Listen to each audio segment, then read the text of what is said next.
సినిమాను ప్రోత్సహించలేదు. అలాంటి వాళ్ళకి అవార్డులు రాలే జేబీఎం సినిమా లాంటి వాటికి. కానీ ఇవాళ పోలీస్ అధికారులు చట్టబద్ధంగా ఉండేటువంటి డ్యూటీలో ఉంటారు.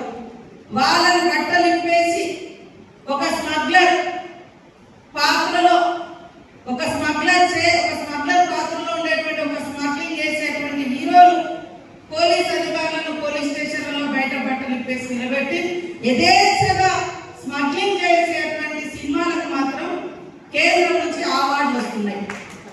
ఏం చేయాలి? ఇలాంటిదైనా మీరు ప్రోత్సహించేది. ఏ సినిమాను మేము గౌరవిస్తాం.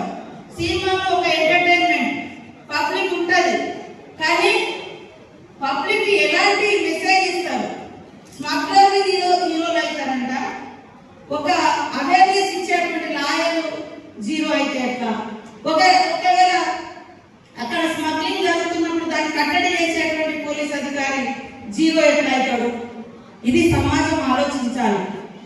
కాబట్టి సినిమా యాక్టర్లైనా సినిమా ప్రొడ్యూసర్స్ అయినా డైరెక్టర్లు అయినా ఈ సమాజాన్ని ఒక ఉన్నతమైనటువంటి సన్మార్గంలో తీసుకెళ్లేటువంటి లక్షణాలు, ఇతరుల గురించి తప్పించేటువంటి భావాన్ని, ఇతరులకు హెల్ప్ చేసే భావాన్ని, ఇతరుల గౌరవాన్ని కాపాడే విధంగా సినిమా తీస్తే సమాజం ఇంకా సన్మార్గంలో నడుస్తుంది.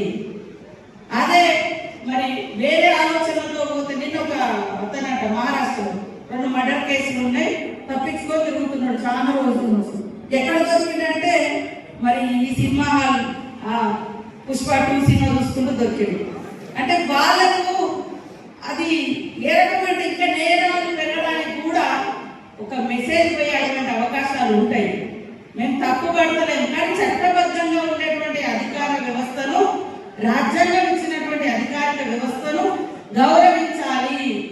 అలాంటి మెసేజ్ ఖచ్చితంగా ప్రతి ప్రొడ్యూసర్, యాక్ట్ చేసేటువంటి యాక్టర్లు అది ఫాలో కావాల్సిన అవసరం ఉంది.